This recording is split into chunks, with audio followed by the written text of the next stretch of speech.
Salam Indonesia, salam Nusantara dari Sabang sampai Merauke, dari Minang sampai Pulau Rote. Mantala iman kita, mantala kasih kita, mantala pengharapan kita tentunya dalam Yesus Kristus menjadi Tuhan dan Juru Selamat kita dan Juru Selamat dunia. Jangan katakan bahwa Yesus itu bukan Tuhan, jangan katakan pula bahwa Yesus bukan Juru Selamat. Dia adalah Tuhan, dia adalah Juru Selamat. Kalau engkau percaya engkau akan diselamatkan, engkau tidak percaya engkau akan dihukum. Yohanes 3:36. Dan Yesus sudah berkata dalam Yohanes 14 ayat yang ke-6, Akulah jalan dan kebenaran dan hidup, tiada seorang sampai kepada Allah kalau tidak melalui aku. Rasul Petrus mengatakan dalam Kisah Rasul 4 ayat 12, dan keselamatan tidak ada dalam siapapun juga selain dalam Dia Yesus Kristus, karena di bawah kolong langit ini tidak nama lain yang diberikan kepada manusia yang olehnya kita diselamatkan. Dan Yohanes 3:36, karena begitu besar kasih Allah akan dunia ini sehingga Ia mengaruniakan anaknya yang tunggal supaya setiap orang yang percaya kepadanya tidak binasa melainkan beroleh hidup yang kekal. Haleluya, mantap. Dengan hati percaya engkau dibenarkan, dengan mulut mengaku engkau diselamatkan. Dalam Roma 10 ayat 9 dan 10, di mana Rasul Paulus mengatakan demikian. Puji nama Tuhan. Semoga kita dituntun oleh Tuhan untuk memilih yang terbaik. Dan selamat pagi dan selamat kita beribadah. Mungkin kita sudah mempersiapkan diri, bahkan sudah ada yang mungkin sudah beribadah, karena di Jawa ada banyak, kadang-kala jam 5 pun sudah. Ya, kiranya Tuhan Yesus memberkati kita dan damai sejahtera Tuhan menyertai kita. Doa dan harapan saya di hari Minggu ini, kekuatan Tuhan, kekuatan Roh Kudus, kekuatan firman, kekuatan iman, kekuatan doa senantiasa menyertai hidup kita dalam melangkahkan hari kita untuk menyenangkan hati Tuhan, beribadah dimanapun kita mau beribadah kepada Tuhan. Tuhan Yesus memberkati. Mari kita tunduk kepada dan kita berdoa. Terima kasih Tuhan, kami mau keluarga yang baik, menjadi keluarga yang baik dan keluarga yang diberkati Tuhan. Di dalam nama Yesus, haleluya, amin. Saya akan membacakan Mazmur 128 ayat 1 sampai dengan ayat yang ke-3. Demikian bunyi firman Allah, berbahagialah setiap orang yang takut akan Tuhan, yang hidup menurut jalan yang ditunjukkannya. Apabila engkau memakan hasil jeripaya tanganmu, berbahagialah engkau dan baiklah keadaanmu. Istrimu akan menjadi seperti pohon anggur yang subur dalam rumahmu, anak-anakmu seperti tunas pohon zaitun di sekeliling mejamu. Baik, saya baca secara lengkap. Sesungguhnya demikianlah akan diberkati orang laki-laki yang takut akan Tuhan. Kiranya Tuhan memberkati engkau dari Sion, supaya engkau melihat kebahagiaan Yerusalem seumur hidupmu, dan melihat anak-anak dari anak-anakmu damai sejahtera atas Israel. Haleluya. Puji nama Tuhan. Tema kita adalah keluarga yang baik, keluarga yang diberkati Tuhan. Tentu setiap orang ingin memiliki keluarga yang baik, keluarga yang diberkati Tuhan, keluarga yang menyenangkan hati Tuhan, keluarga yang sungguh-sungguh hidup seturut dengan apa yang dikehendaki, sehingga berkat Allah akan datang bagi setiap orang-orang, bagi setiap orang yang memiliki keluarga, ya. Jadi ini berkat spesial bagi orang-orang yang betul-betul takut akan Tuhan. Nah, kemudian kita tahu bahwa keluarga yang diberkati Tuhan menurut pembacaan ini adalah keluarga yang takut akan Tuhan. Saya tidak tahu bagaimana keadaan kata life heavenly atau life hectic. Jadi hidup menyenangkan atau hidup dalam keadaan ribut, ya, dalam keadaan tidak tenang, dalam keadaan sangat ramai. Ya, kadang-kala kalau kita melihat pertengkaran, bukan berarti keluarga saya gak bisa bertengkar, tidak. Ya. Tetapi kalau ada setiap hari orang bertengkar, saya aja bilang 1 bulan kita bertengkar itu sudah ada masalah. Itu bagi saya sudah ada masalah. Kalau dalam 1 bulan ada pertengkaran, itu ada masalah yang harus segera diselesaikan. Jadi keluarga yang baik itu adalah keluarga yang menikmati life heavenly. Jadi hidup amat menyenangkan, kehidupan yang amat menyenangkan. Karena apa? Ada selalu dalam Tuhan. Itu sebabnya takut akan Tuhan ini membuat keluarga-keluarga itu diberkati Tuhan. Setiap pribadi, istri kah, anak-anak kah, semua takut akan Tuhan. Kalau semua takut akan Tuhan, semua akan menjaga marwahnya Tuhan, marwah keluarga, marwah kebenaran firman Allah yang senantiasa ada di dalam kehidupan kita sebagai orang yang percaya.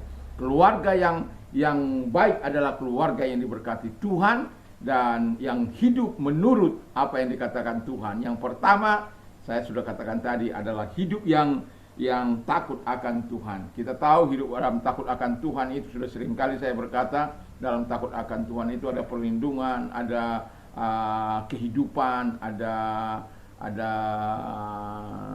keamanan yang begitu luar biasa. Dalam takut akan Tuhan itu ada kesucian, dan dalam takut akan Tuhan itu membuat orang terhindar dari berbuat dosa dan hidup menurut kehendak Allah. Wow, itu tentu kalau kita semua bagian daripada anggota keluarga itu, keluarga inti dalam sebuah keluarga, itu betul-betul melakukan apa yang menyenangkan hati Tuhan. Betapa indahnya hidup keluarga itu. Dan itulah sebabnya Tuhan senantiasa mau menolong kita untuk hidup seturut dengan firman Allah. Kadang-kala saya miris melihat keluarga demi keluarga yang berjam-jam tahan menonton, berjam-jam tahan bermain HP, tapi tidak pernah tahan berjam-jam untuk duduk diam di bawah kaki Tuhan, menyelidik firman Tuhan, ya, bahkan tidak pernah duduk bersama untuk membaca firman Tuhan dan berdoa. Keluarga yang takut akan Tuhan itu akan selalu bersandar kepada Tuhan. Yang kedua, kata firman Allah, keluarga yang membangun nilai-nilai sesuai dengan firman Tuhan. Jadi ada nilai-nilai yang dibangun oleh sebuah keluarga. Kalau sebuah keluarga tidak memiliki nilai-nilai, wah bahaya itu. Nilai-nilai kebenaran, satu contoh, ya, saya memiliki anak 2 laki-laki, 1 besar, ya, dan waktu SMP juga dia sudah besar, ya, artinya sudah melebihi daripada teman-temannya. Jadi anak saya ini selalu melihat temannya, ya, temannya sudah punya, kecil-kecil sudah bisa bawa motor ke sekolah, dan saya bilang, selama kamu belum usia 17 tahun, saya tidak akan kasih kamu naik motor. Kalau kamu naik motor, saya bawa ke lapangan bola atau kemana lah yang tidak di area jalan raya. Nah, lalu kemudian di usia 14 tahun dia bilang, Pak, teman saya sudah ini, saya bawa ke kantor polisi. Nggak bisa, karena saya nggak mau nyogok-nyogok, tidak mau nembak-nembak. Ya, kalau memang bisa, ya kenapa tidak, why not. Lalu kemudian di usia 15 dia lihat teman yang paling dekat juga begitu, padahal sama lahirnya, ya. Saya katakan itu ditambah usianya. Enggak Pak, itu udah kita datang, nggak bisa juga. Jadi saya suruh anak saya itu melihat berapa usianya.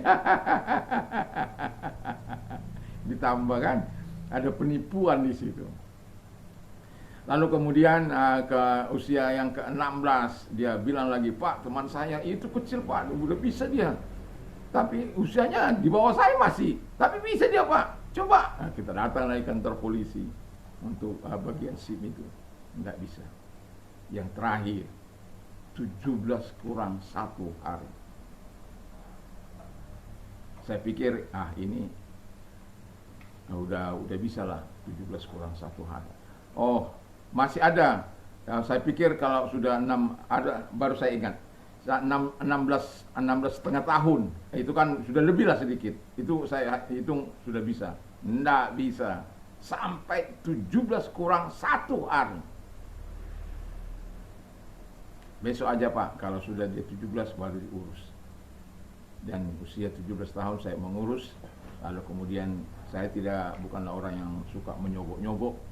Lalu kemudian dia ikut tes dan 2 minggu kemudian keluar. Minggu pertama dia kalah, tapi minggu kedua dia menang. Yang mau saya katakan adalah bangun nilai-nilai kebenaran, bangun nilai kasih.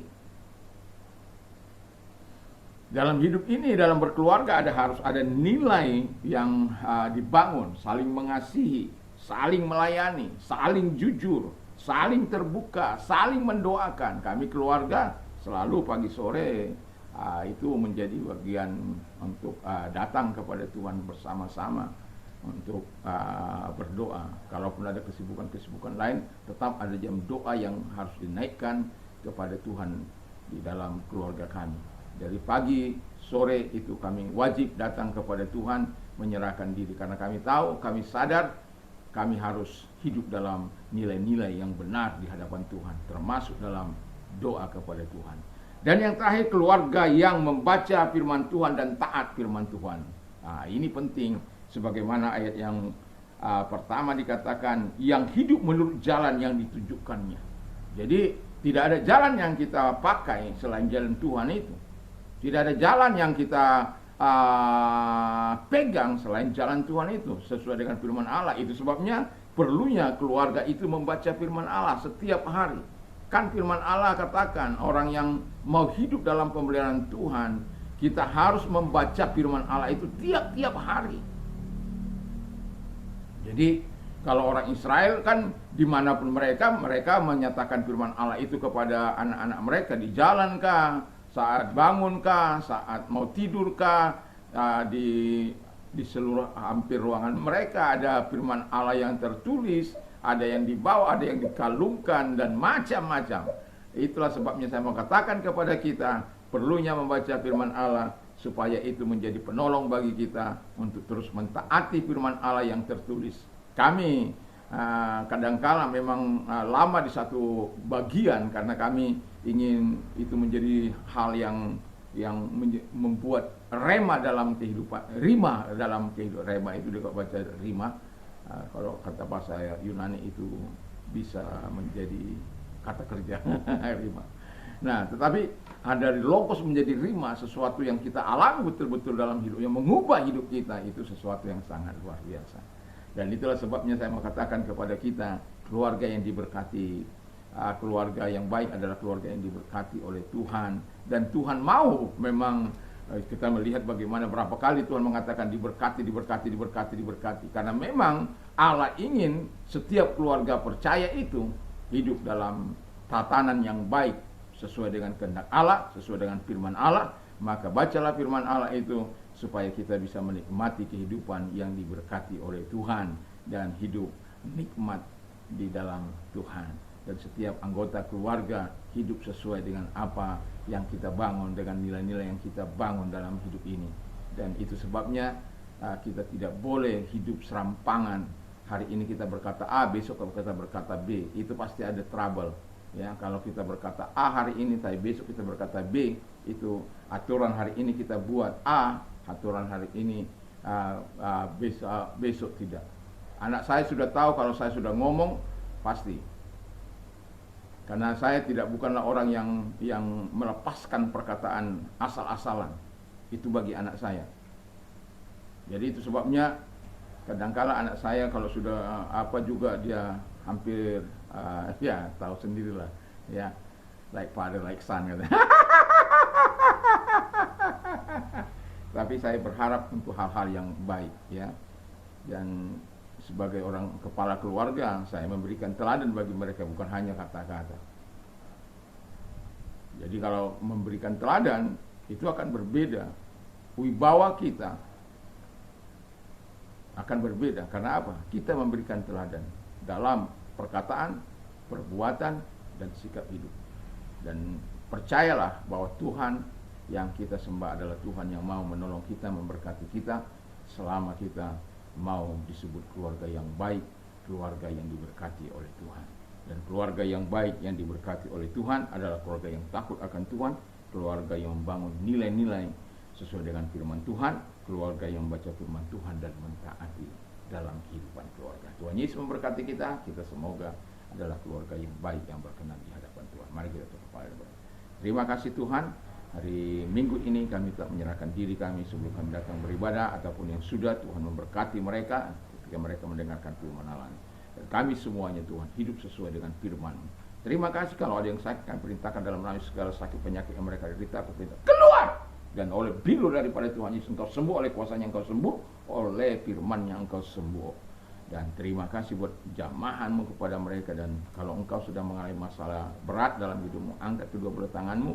Mari kita berdoa. Tuhan, engkau Allah yang baik, engkau Allah yang menolong setiap kami dalam setiap kehidupan Tuhan. Ada persoalan, ada masalah, tetapi selalu kami tahu bahwa ada jalan keluar yang Kau berikan, sama seperti yang Kau memberikan jalan keluar bagi Sadrak, Mesa, Abednego dari dapur api, Daniel dari lubang singa, Daud dari tangan Goliat.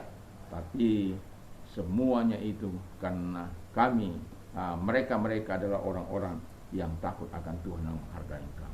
Terima kasih, biarkan kami terus hidup dalam takut akan Tuhan, sehingga kami menikmati segala pertolongan dari Tuhan yang datangnya dari Bapa di surga. Di dalam nama Yesus kami bersyukur dan berdoa. Haleluya. Amin. Tuhan Yesus memberkati kita. Mantap, mantap, mantap. Selamat hari Minggu.